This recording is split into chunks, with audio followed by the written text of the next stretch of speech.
নমস্কার বন্ধুরা, এই শীতকালে কড়াইশুঁটির কচুরি আমরা সবাই কিন্তু খেতে খুবই ভালোবাসি। কিন্তু পুর ভরার ঝামেলা আর বেলার সময় কিন্তু বেলতে গেলে পুরটা বাইরে বেরিয়ে আসে। তো এই ঝামেলার জন্য আমরা অনেকেই কিন্তু কড়াইশুঁটির কচুরি কিন্তু বানাতে চাই না। তবে আজকে আমি কোনো রকম পুর ভরার ঝামেলা ছাড়াই খুব ঝটপট আপনারা কিভাবে কড়াইশুঁটির কচুরিটা বানিয়ে নিতে পারবেন সেটাই আমি আপনাদের সঙ্গে শেয়ার করব। খুব কম সময়ে কোনো রকম ঝামেলা ছাড়া আপনারা তৈরি করে নিতে পারবেন। তো চলুন রেসিপিটি শুরু করা যাক। এখানে আমি 500 গ্রাম কড়াইশুঁটি খোসা ছাড়িয়ে খুব ভালোভাবে ধুয়ে নিয়েছি।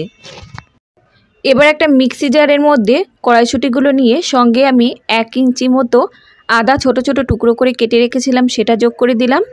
দুটো সঙ্গে দিয়ে দিচ্ছি কাঁচা লঙ্কা, আর হাফ চামচ মতো দিলাম ভাজা জিরের গুঁড়ো, আর হাফ চামচ দিয়ে দিচ্ছি এখানে ভাজা ধনের গুঁড়ো। এবার যোগ করে দিচ্ছি বেশ কিছু এখানে ধনেপাতা। বন্ধুরা, ধনেপাতাটা কিন্তু অবশ্যই দেওয়ার চেষ্টা করবেন, তাহলে এই কচুরির টেস্ট কিন্তু দ্বিগুণ বেড়ে যাবে। এবার সামান্য একটু জল দিয়ে একদম মিহি করে পেস্ট করে নিতে হবে, ঠিক এইরকম করে পেস্ট করে নিতে হবে, কোনো দানা যেন এর মধ্যে না থাকে। এবার একটা পাত্রে আমি নিয়ে নিচ্ছি এখানে 300 গ্রাম মতো ময়দা। আপনারা আটা আর ময়দা দুটো মিশিয়েও করতে পারেন, আমি এখানে শুধু ময়দা দিয়ে করছি। সামান্য পরিমাণ এখানে হিং যোগ করে দিচ্ছি 2 পিঞ্চ মতো। কড়াইশুঁটির কচুরিতে হিঙের ব্যবহার হয়, তাই এখানে আমি হিংটা ব্যবহার করলাম।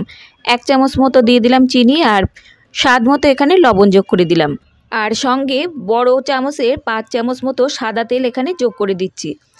এবার ময়দার সঙ্গে কিন্তু এই উপকরণগুলো প্রথমে খুব ভালোভাবে মাখিয়ে নিতে হবে।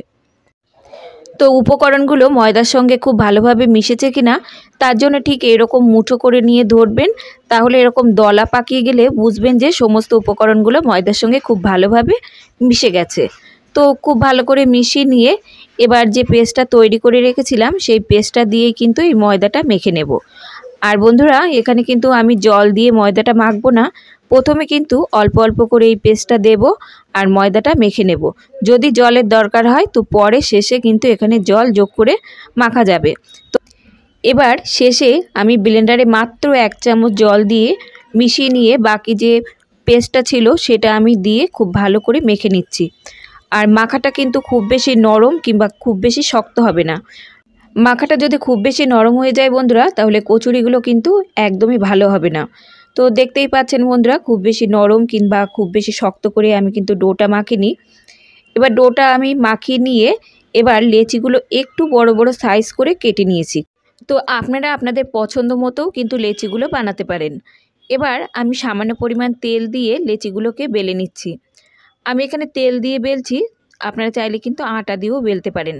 তবে আটা দিয়ে বেলার পর তেলের মধ্যে দিয়ে ভাজার সময় তেলটা কিন্তু পুড়ে পুড়ে যায়, তাই আমি সব সময় লুচি কিংবা কচুরি কিন্তু এভাবে তেল দিয়েই বেলে থাকি।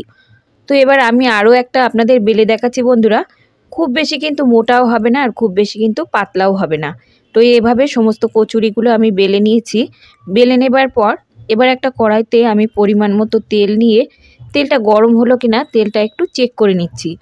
ছোট্ট একটা ময়দার টুকরো দিয়ে আমি দেখে নিচ্ছি যে তেলটা খুব ভালো করে গরম হলো কিনা। খুব ভালোভাবে গরম হলে কিন্তু উপরে ভাঁজ থাকবে। তো এখানে কিন্তু ময়দার টুকরোটা উপরে ভাসছে মানে তেলটা কিন্তু খুব ভালোভাবে গরম হয়ে গেছে। তেল খুব ভালো করে গরম না করে যদি কচুরিগুলো ভাজতে থাকেন বন্ধুরা, সেক্ষেত্রে কিন্তু কচুরি একটাও ফুলবে না আর খেতে কিন্তু একদমই ভালো লাগবে না। তো এভাবে কিন্তু হাই ফ্লেমে দিয়ে তেলটাকে খুব ভালো করে গরম করে নিয়ে তারপর কিন্তু কচুরিগুলো ভেজে নেবেন। তো দেখতেই পাচ্ছেন প্রতিটা কচুরি কিন্তু এখানে ফুলে উঠছে একদম ফুটবলের মতো। আর দেখুন রঙটাও দেখুন আর কতটা লোভনীয় হয়েছে বন্ধুরা। আর এই কচুরি বানাতে যেমন সময় কম লাগবে তেমনই কিন্তু খুব ঝটপট হয়েও যাবে।